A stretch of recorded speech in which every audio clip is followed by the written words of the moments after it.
How are you, my fans, sneak peepers, and curious friends? I am difficult and demanding. If you want to know my real name, then hold still, and I might bring your wish to fruition. Before we begin, you can find this podcast show in iTunes, Spotify, iHeartRadio, SoundCloud, Blueberry, Google Play Music, TuneIn, YouTube, and Stitcher. This is the I'm Difficult and Demanding podcast, keeping it real, uncensored, and shooting straight between the eyes. The third eye, that is. I am going to hit you with explicit truth. This solo show is outrageously honest and keenly witty with a view into life. Yes, I said life. That's what we do every day when we wake up from sleeping. We are living life. Well, some of us at least. Let's get something straight. Really, really straight. I am truly, actually, habitually, and shamelessly difficult and demanding. And I completely own it. Now, I don't ask for much because I expect and receive it all. I firmly believe that if you expect shit, you will receive shit. What does that mean? Well, it means expect nothing but the best and don't settle for less. As always, I, your host, Tara, am keeping it real and uncensored. Are you ready for me? Your answer better be yes. Why do you think I call myself difficult and demanding? It's for a reason. Now that you have a better understanding, it is time to dive into the next episode of the I'm Difficult and Demanding podcast. Have you ever found yourself blocked behind a wall of deceit? Walls of deceit are walls of convenience. It's easy to start building one, but tearing it down, that's a different story because it ruins lives and relationships. Before I begin, I am going to do a call out. What's a call out? Well, it's not a shout out. I am calling out you motherfucking lurkers. If you have entered my world, then be honest with yourself about it. You want to be here, and you know I want you here, so follow me on Instagram and Twitter. Hello everyone, welcome back. Today I want to talk about walls of deceit. Yes, deceit, deception, lies. Have you ever been on either side of that wall, the wall of deceit? Are you the one that built up the wall? Are you the one that didn't even realize that there was a wall in front of you? Walls of deceit, it's a hot, hot mess. And when we think about it, we automatically assume that the one who's being deceitful is this horrible, evil, thoughtless person. But have you ever considered that walls of deceit are also for protection and love? And you're saying, Tara, what the hell are you talking about? How can walls of deceit be a form of protection and love? It depends on whose perspective you are actually looking out from. If a person has a wall of deceit, there's a reason they think it's necessary. We are saying it's because they're a fucking liar. That's why they're doing it. Yes, they are lying. But there's different types of liars. There are some people who will lie and don't give a fuck about what you say, what you think, how you feel, nothing. But when you have walls of deceit, you have to understand the purpose of a wall. A wall, like your home, is a form of protection. It keeps certain things out. It keeps certain things in.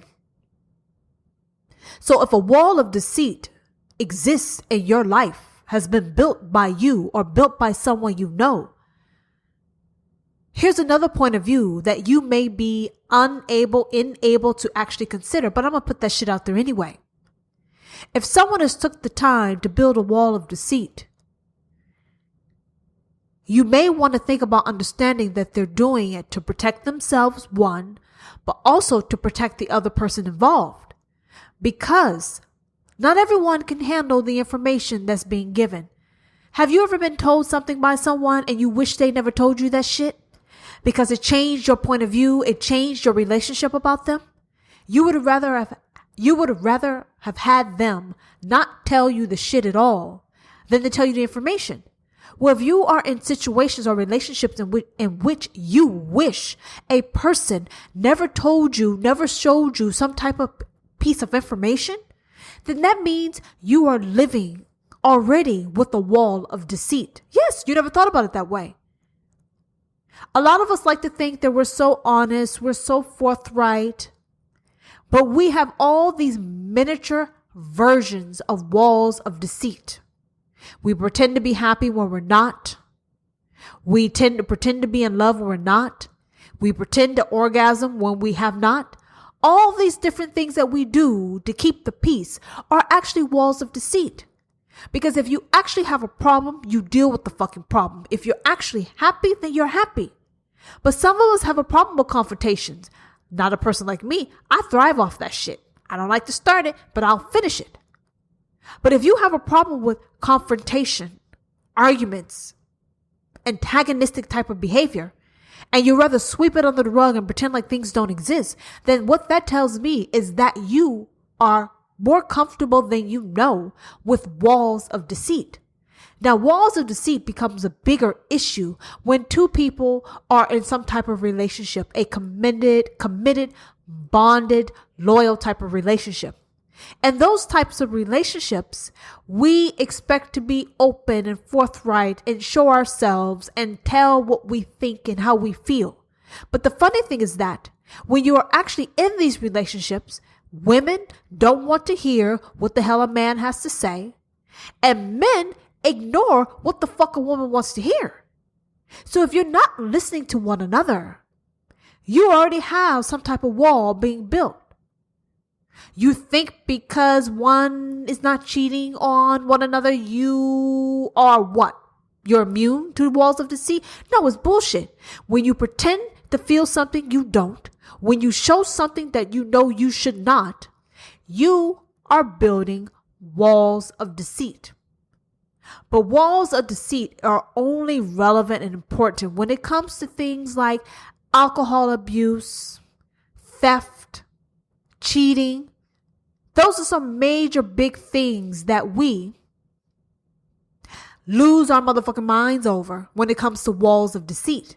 But everyday little white lies that's being told, those walls of deceit, that's okay. If it's right, it's right. If it's wrong, it's wrong. Where you're saying, if you don't tell little white lies, then how do you live in society? You could hurt someone's feelings. You could disrespect someone.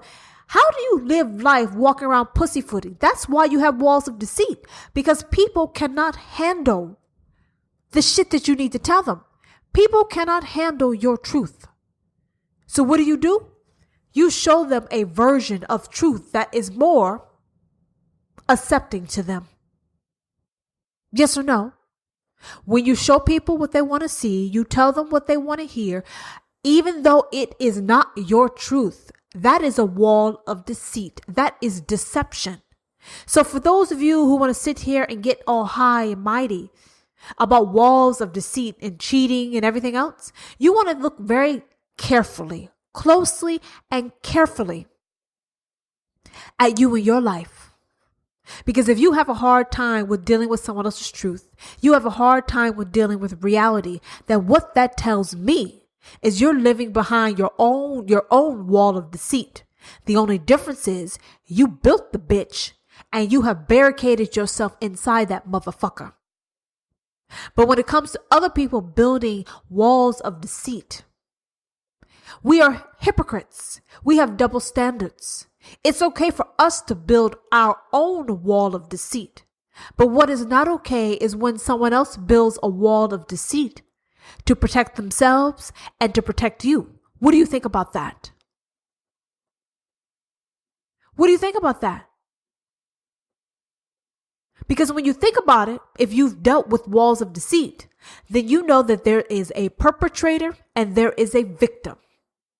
Which one have you been? Which one have you lived through? I bet for a lot of you, you've been both. You've been the perpetrator and the goddamn victim for your own reasons.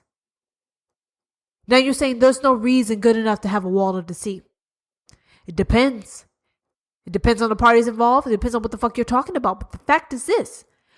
Most of us have been victims, perpetrators, or both when it comes to walls of deceit. No one likes walls of deceit. You feel less than. You feel disrespected. You feel fucking stupid. Because information has been being withheld from you. And if you had that information, you probably would have made different choices. But since information was being withheld, it prevented you from making the decisions that you want to make, or making the right decisions for yourself. Now, some of you would have stayed with your decision, but other people, you would probably left, dropped the motherfucker, whatever, if you knew what you needed to know. But it was being held back because of walls of deceit. Now, are there ever circumstances that caused you, that was the catalyst for your deceit? You're thinking a liar is a liar, a fucking cheater is a goddamn cheater, right? Very simplified answer question. But we as human beings, we are not that simple. If someone takes the time and energy to build a wall of deceit, you have to understand and know that there's a reason. You may not agree with the reason. You may not know the reason, but no one takes the time, the energy, and the effort to build some shit for no reason at all. They're doing it for a purpose. Because a real inconsiderate asshole would lie without any second thoughts. They won't miss a beat, skip a beat, nothing. They won't give a fuck what you say, what you think. They will not try to shelter your mind, your body and soul. They will give that shit to you raw. So if someone's building a wall of deceit, you want to go the fuck off on them for lying to you. Fair enough. But if they didn't care about you on some level, they wouldn't have wasted their time and energy on a wall of deceit.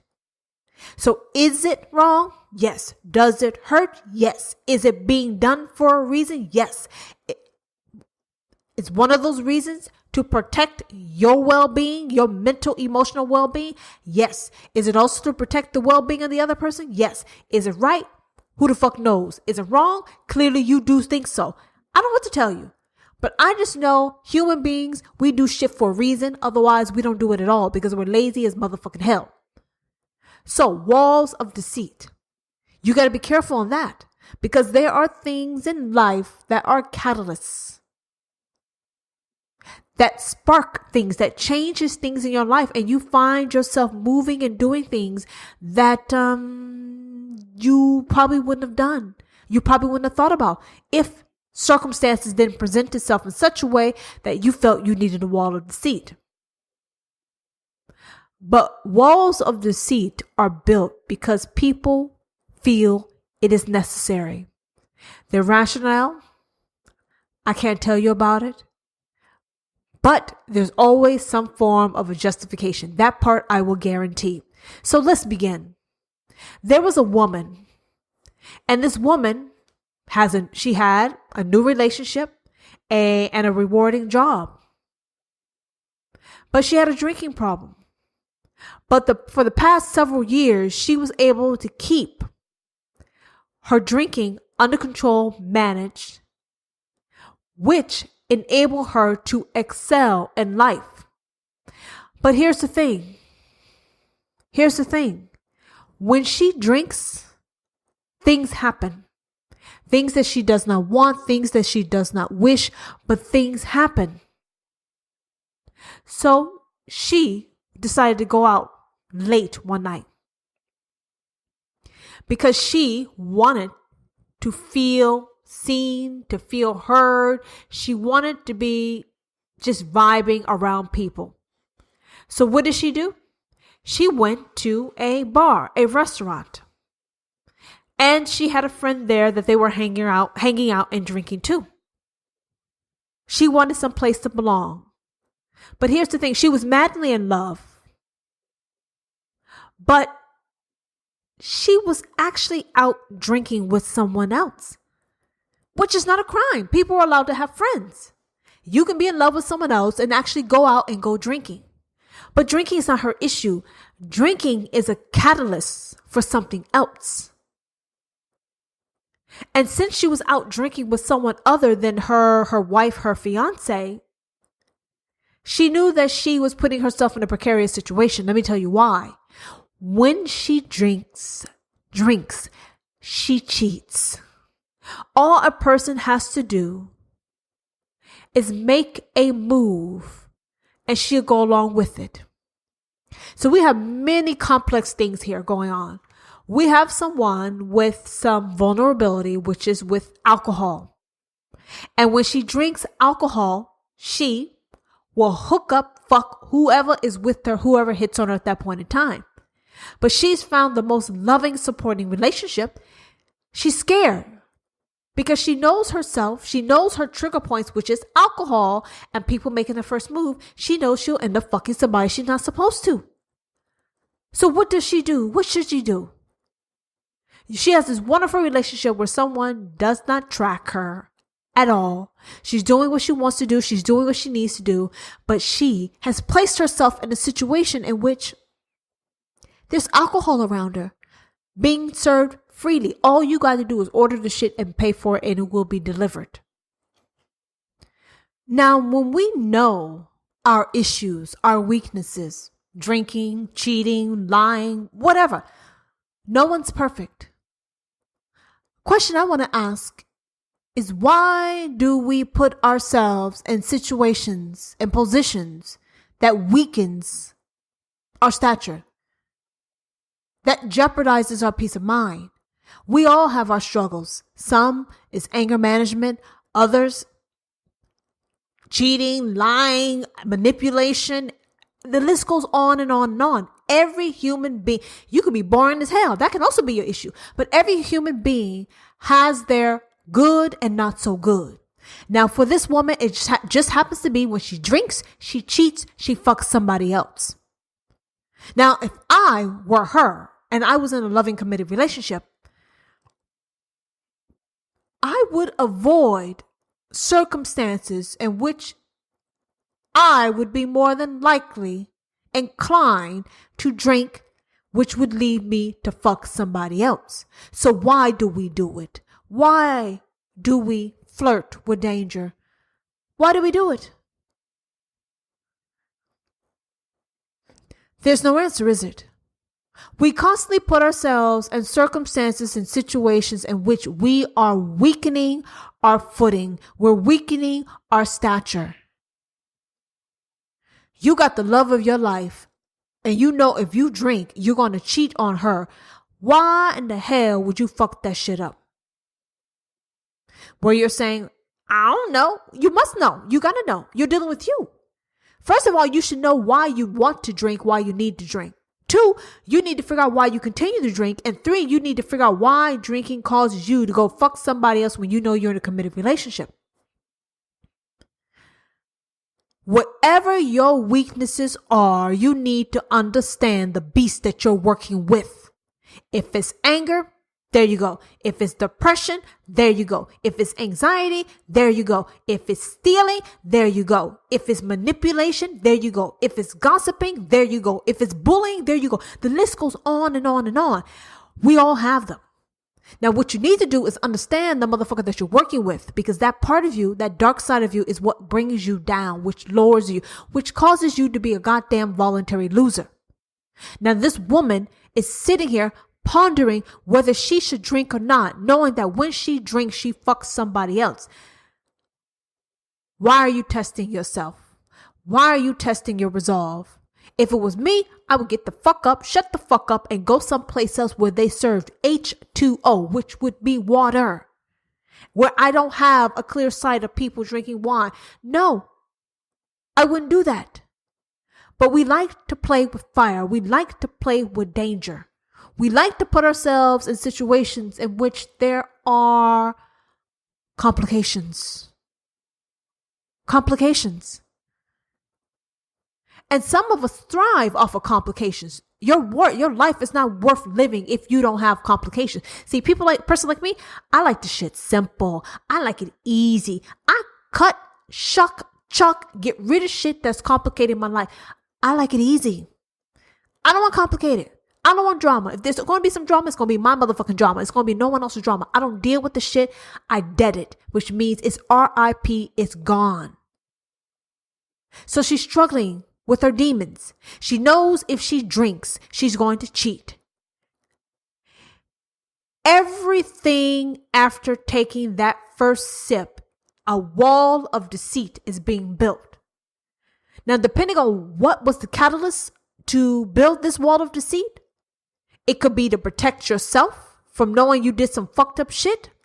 It could be to protect someone else so they don't find out what the fuck you did and change their point of view. Whatever.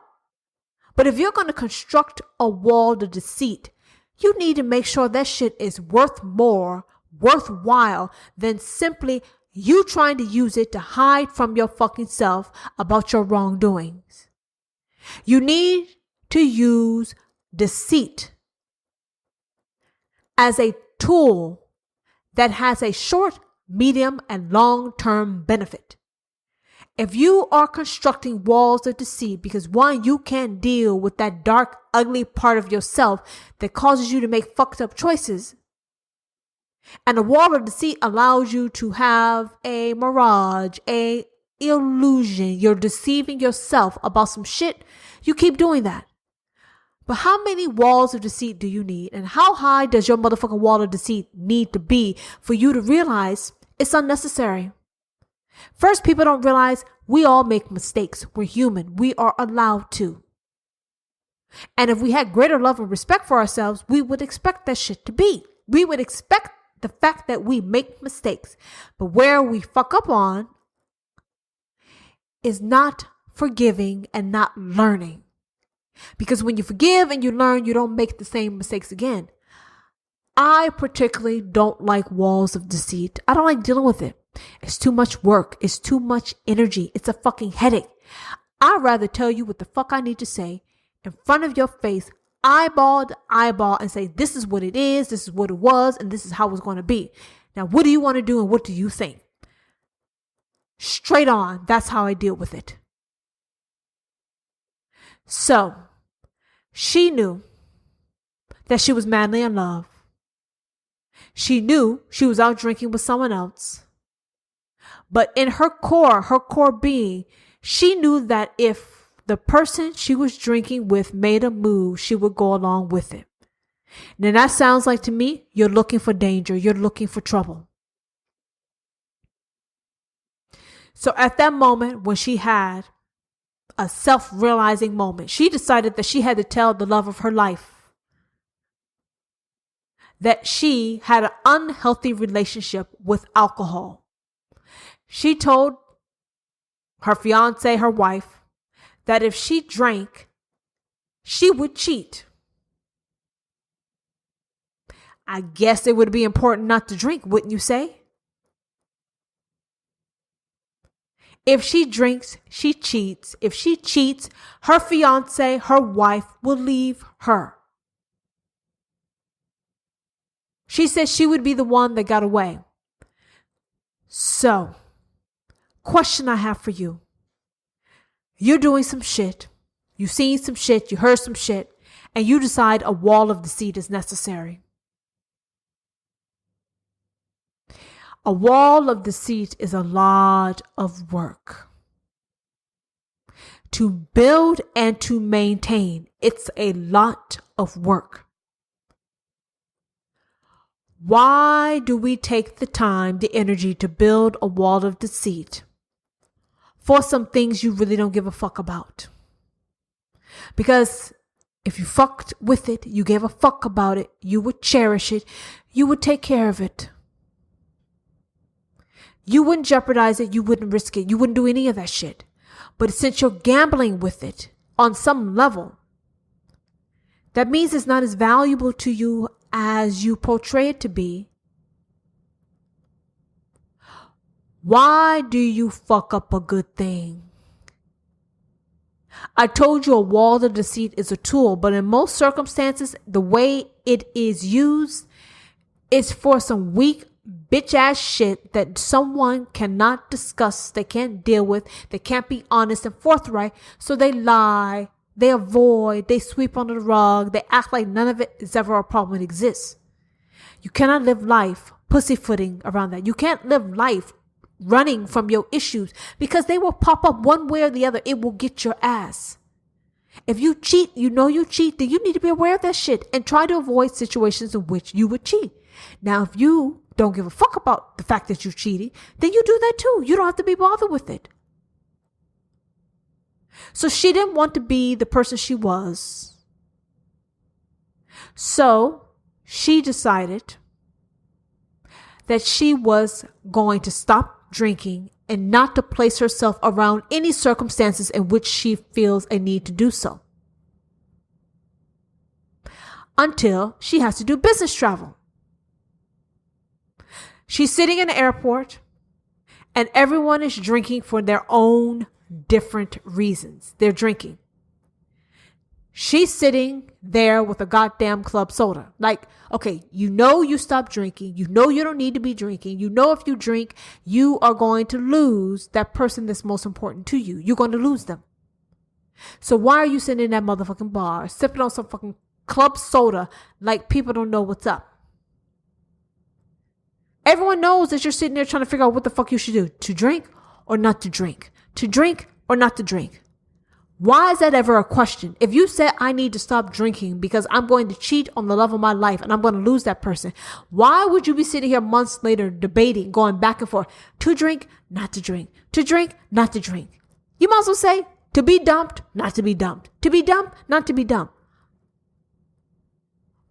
Why are we still having questions about whether you should drink or not? That should never be a question that comes up in your mind.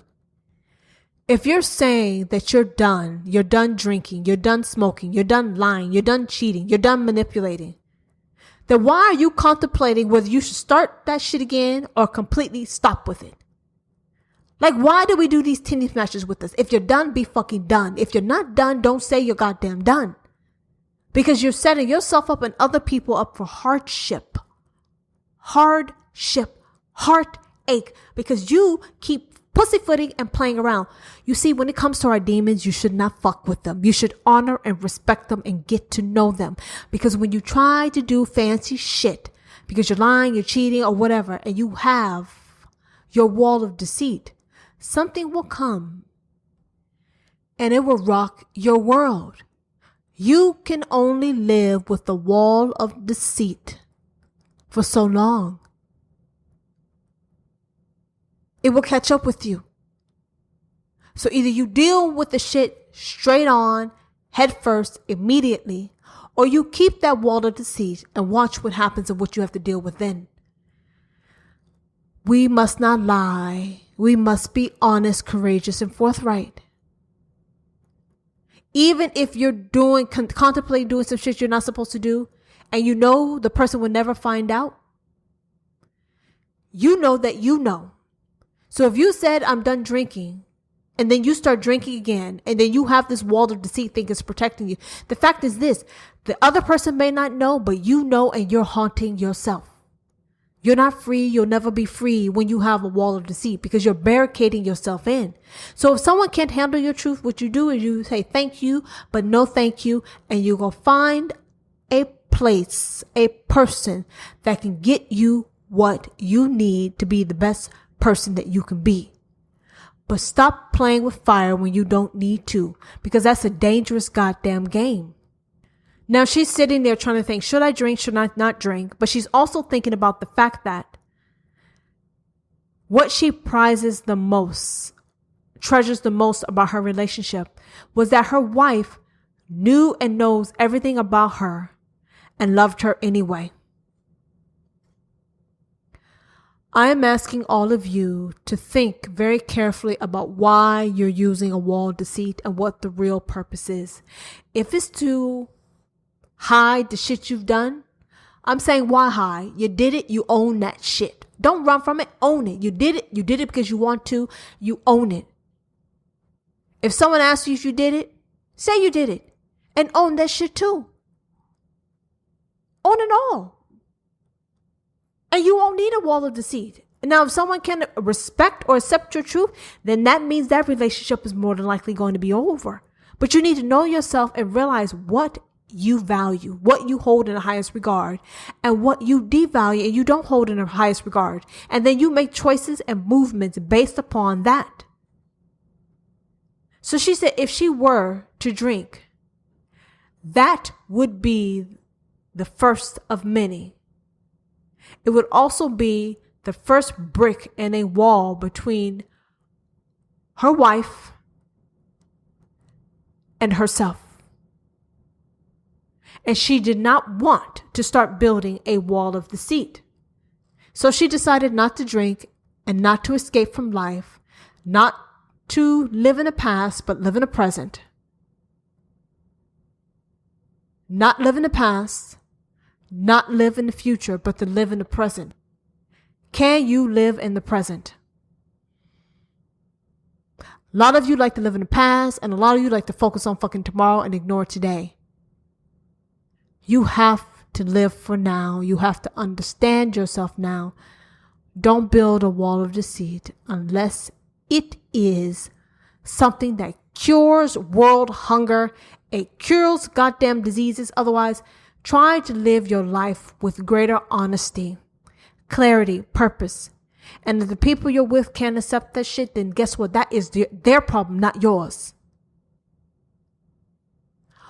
Walls of deceit are owned by the person that builds it. And it will always be with you. In society, we frown upon people who are deceitful, who are liars, and we write them off as being deadbeat trash. And I'm not saying deceitful people, their actions are right. I'm not saying their actions are wrong. All I'm saying is that people are people and people are doing the best that they can. But when you know that you can do better, be better, have better, then you should make different choices, better choices. Don't waste your life, force your time and energy on building a fucking wall to hide some shit. Accept that the things you're trying to hide is actually who you are. Yes. If you're a liar, you're building a wall to deceit, you're trying to hide from yourself and everyone else in the world that you're not a liar. Own that shit. Be that shit. Do that shit. Because if you don't like being known as a liar, a cheater, a fraud, then that means you need to change your actions and behavior so you will reflect something completely different. Life is about choices. It's easier to build a wall of deceit because you don't have to answer to anyone and then you can pretend like it never goddamn happened. And I'm asking us to be better than that, to do better than that. Know your demons. Become best friends with them. They have a wealth of knowledge and information for you. And it will keep you living a much more balanced, stable life. Walls of deceit, when they crumble, they fall, they collapse. It's painful. So if you want to build a wall of deceit, you need to make sure it's really, really worth it. And if it's to hide some shit, protect someone's feelings and all that, I would say that you're using a wall of deceit for the wrong reasons. It's a tool for a better life, to create better circumstances, situation. And if it's not doing that, then that means you're doing the wrong goddamn thing and you need to go back and rethink some shit. Are walls of deceit good or bad? Depends on your point of view. Have you been a perpetrator or victim? I'm sure all of us have some point in time or another. But please don't understand a person's rationale behind having a wall of deceit, creating a wall of deceit. Only they can speak to the purpose of it, point of it. Know yourself. Don't do walls of deceit unless it's absolutely, unequivocally necessary. Are you disappointed this has come to an end? Well, it doesn't have to. Reach out and let me know what you think about this episode and my podcast. You can try and slide into my DM, but I will kick your ass out. So I suggest you hop into my DM on Instagram at Difficult and Demanding or Twitter at Mrs. D&D, or leave a comment on one of my posts. Episode 75 is here on April 26, 2019 from the I'm Difficult and Demanding podcast.